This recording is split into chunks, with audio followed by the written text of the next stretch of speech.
Chapter 37, Imby and the Admiral. Imby has no idea of all the gears turning in the graveyard, or even that he's one of them.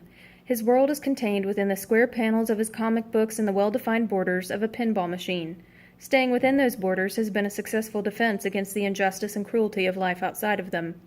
He does not question the oddness of the trio that just left for Alaska. It's not his business. He does not sense the tension in Connor. Connor can take care of himself.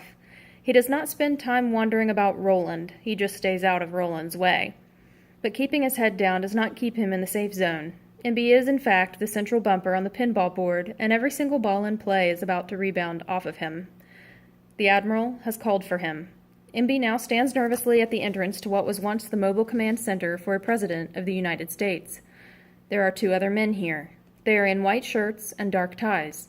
The black sedan that waits at the bottom of the stairs must be theirs. The Admiral sits at his desk. Imby tries to decide whether he should enter or turn around and run away. But the Admiral sees him, and his gaze freezes Imby's feet in place. "You wanted me, sir?" "Yes. Have a seat, Zachary." He forces his feet to move toward the chair across from the Admiral. "Imby," he says. "Everyone just calls me Imby." "Is that your choice or theirs?" asks the Admiral. "Well, theirs mostly, but I got used to it." "Never let anyone else name you," says the Admiral. He leafs through a file with Imby's picture clipped to the cover. It's a full file, and Imby can't imagine how there could be enough interesting things in his life to fill a file that thick. "You may not realize this, but you're a very special boy," says the Admiral. Imby can only look down at his shoelaces, which are, as always, moments away from coming untied. "Is that why I'm here, sir? Because I'm special?" "Yes, Zachary, and because of it, you're going to be leaving us today." Imby looks up. "What?" "There's someone who wants to meet you. In fact, it's someone who's been looking for you for a very long time." "Really?"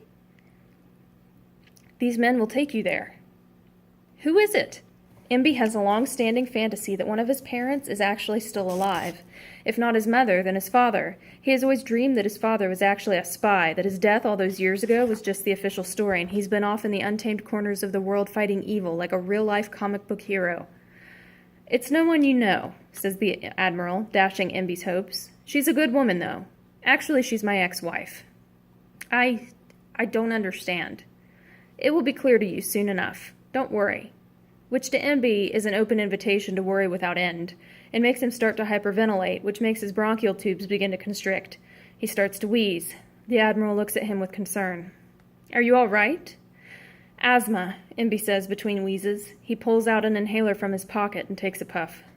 "Yes," says the Admiral. "My son had asthma. He responded very well to Xolair." He looks up at one of the men behind Imby. "Please make sure you get some Xolair for that lung." "Yes, Admiral Dunphy." It takes a moment for this to bounce around on the pegs and pins in Imby's mind before hitting his mental flippers. "Dunphy? Your last name is Dunphy?" "We have no last names in the graveyard," says the Admiral. Then he stands and grabs Imby's hand, shaking it.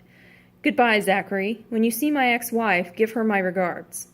Imby can only squeak a wordless response as the men take him by the arms and lead him out and down toward the waiting sedan.